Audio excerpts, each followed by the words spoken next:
Jeff Slauson here from 19 News Now at the 19 News Digital Desk. Good afternoon, everybody, and welcome to the breaking news story that we've been covering all day here at 19 News. And that is the Browns confirming that they are looking at, quote unquote, every possibility when it comes to a new Cleveland Browns stadium. And that potential every possibility could include taking the team out of the city of Cleveland, out of downtown Cleveland, and into a new plot of land that was just purchased by the Haslams and by the Browns in Brook Park. This could obviously have a really wide range of possibilities, of scenarios to it, and potentially some pitfalls for a lot of businesses that bank on the Browns business downtown. We like to bring in experts for this that can talk way more effectively on this than I could ever speak on that. So that's why we bring in Michael Goldberg. He is the Associate Professor of Department of Design and Innovation at the Weatherhead School of Management.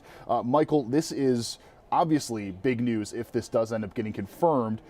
Just to start off here, if you don't mind, your initial reaction to the potential fallouts of moving something like the Browns out of downtown Cleveland.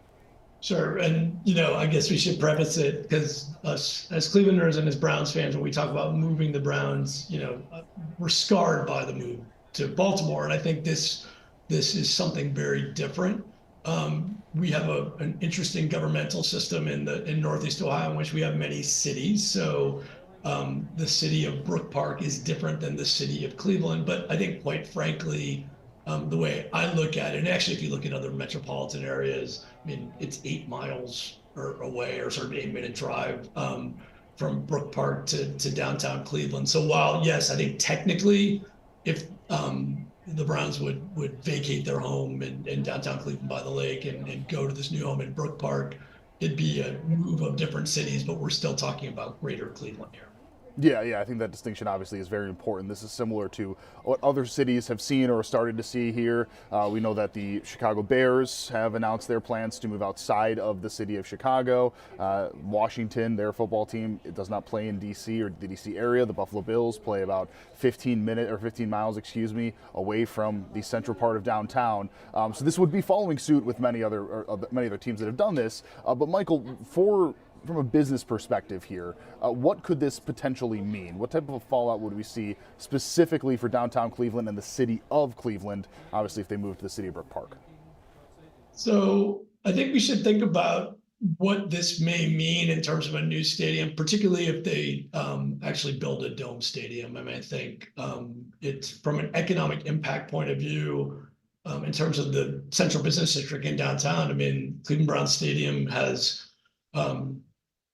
8 regular season games, 2 preseason games, kind of a smattering of concerts. So, relative to Detroit, Indianapolis, Minnesota, fellow Midwestern cold weather cities that have dome stadiums and are able to have concerts, conventions, and many other uses, the economic impact of those stadiums versus our stadium is significant. So to me, in this potential, and I guess it's still, obviously this is all speculation, but if the Browns would move out of their current stadium, and I think part of the question, even on the business or economic side, like the viability of renovating the existing stadium, putting $100 millions into an outdoor stadium with sort of, again, limited number of events that you'd hold there. So if we assume this could be the beginning of a path to a dome stadium,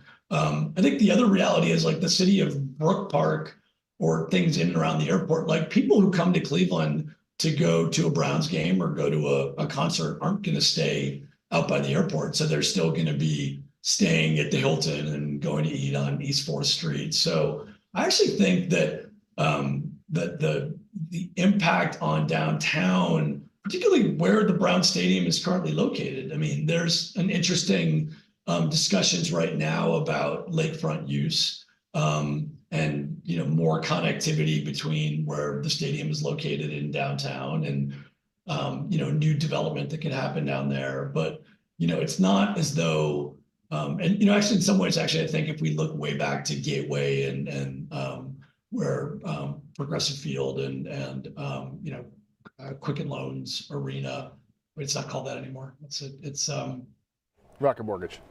Rocket Mortgage. Thank you. I'm too old and old school.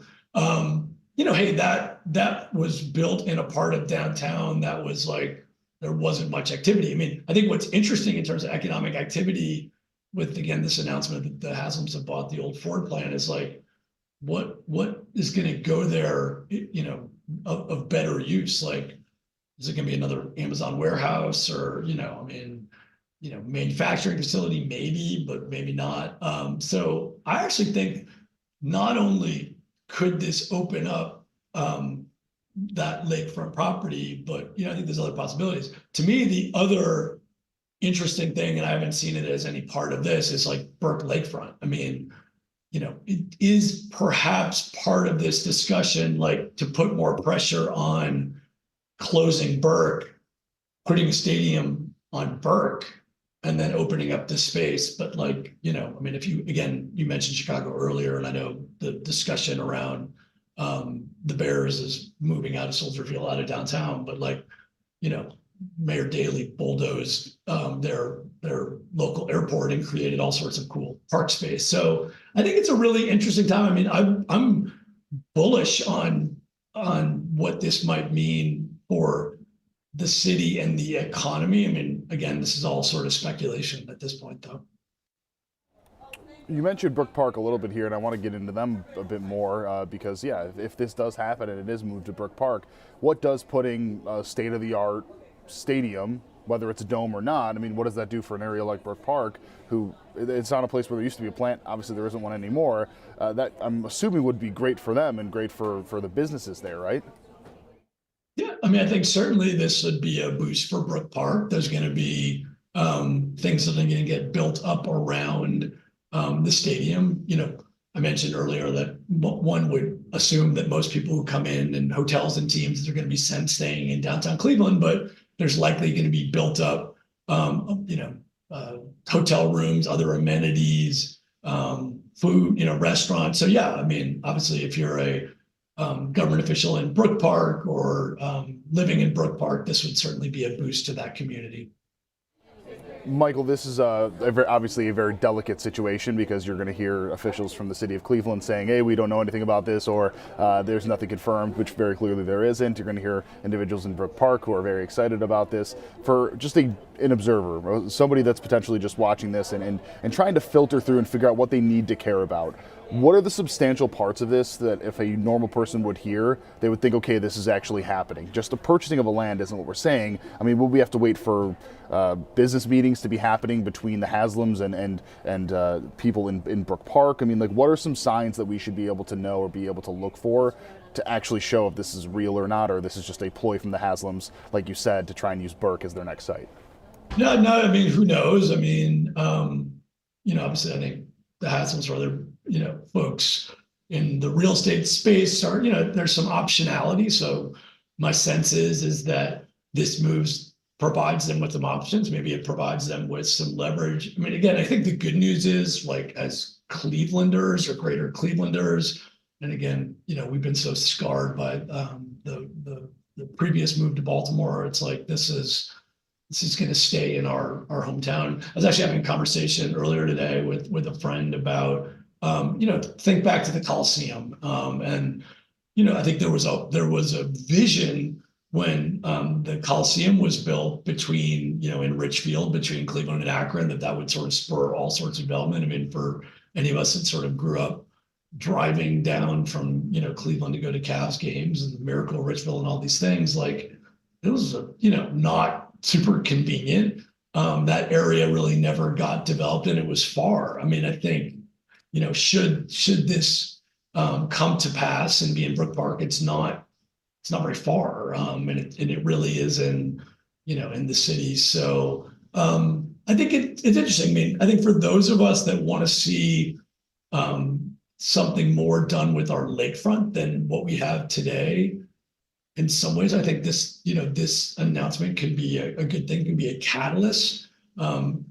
As you say, some of this I think is wait and see, sort of see what happens next. But our lake has been underdeveloped for a very long time, and frankly, in the haste of in '99 getting the Browns back and putting Brown Stadium on the same site as the old municipal stadium, like, that probably wasn't the most enlightened use of space. And it's been disconnected from the rest of the city for a long time. So, I mean, I'm actually hopeful that A, some of the redevelopment bans, B, this at least discussion at least like makes us think creatively of what's the best use of space on a really precious resource, which is like lakefront land. I like the positivity that you're bringing to this because, yeah, I mean, it's not like they would be moving any further than, what'd you say, 8 miles or so. It's still relatively close and potentially offers an opportunity for more space for parking, more opportunities for a little bit easier of traffic, so everybody's not just funneling onto 2 and onto 90. There really could be an opportunity there. My last question for you, Michael, does pertain to the future, and obviously this is very early on in this. How much involvement would something like the city or the state get into something like this? We've seen this before, but how much involvement would you, in your professional opinion, perceive that there'd be, whether it be in keeping the Browns in the city, moving them to Brook Park, or just kind of any involvement in this? What would you perceive that being? So, I mean, and if we look at stadium deals done, even the renovations for Progressive Field and Rocket Mortgage Fieldhouse, like government, the partnership between government, and when we say partnership, it means funding, and stadiums is like, it's pretty clear kind of around the country. I think some of the question has to do with how much private funding goes into these things. There have been, in rare cases, fully private stadiums that were built, but for the most part, and I was just looking at some of the stats on Minneapolis's dome that was was completed in 2017. Local government and the state played a large role in financing that alongside with the owners of the team. And I would expect that there's going to be a public-private partnership around this. That's something that we've seen in our region and throughout the state for new stadium deals. And so that I think I think what's neat to sort of, I mean, the Haslams have been very active in a lot of the discussions around lakefront development. I mean, obviously they came to the city not being local; they were based in Tennessee, but they seem very committed to thinking about developing lakefront. And again, the fact that we're not talking about like them looking at sites in some other state, which we lived through with Art Modell and the 90s, is like obviously a good thing for Clevelanders and Browns fans. Yeah, the money will still be staying in the greater Cleveland to Northeast Ohio area, and that ultimately is the important thing there. Michael Goldberg, anything else that we didn't mention that we should have during our conversation? No, be watching the Super Bowl. Sorry, sad it's not us, but there's always next year.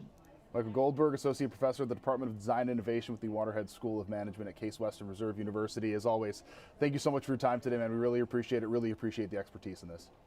Nice talking to you. Thank you. And we, of course, will have much more on this and the other stories of the day. Today on 19 News, our 3 o'clock coverage started about 16 minutes ago. We will see you over on CBS for the next 3.5 hours. For now, I'm Jeff Sloss with 19 News. Have a great day. Much more to come, both on air and online. 19 News, now streaming on Samsung Smart TV. Search for channel 1035. You were great, man. Thank you so much for your time. Thanks, I really appreciate it. That was fun. Appreciate it. We appreciate when people are easy to go back and forth with. So, yeah, thank you for making that so easy. That was great. I enjoyed it. Awesome, man. Thank you so much. And, yeah, if we have any more questions on this, be expecting another email. Sounds good. I'm around. Thanks. Awesome. Have a good one. Bye-bye.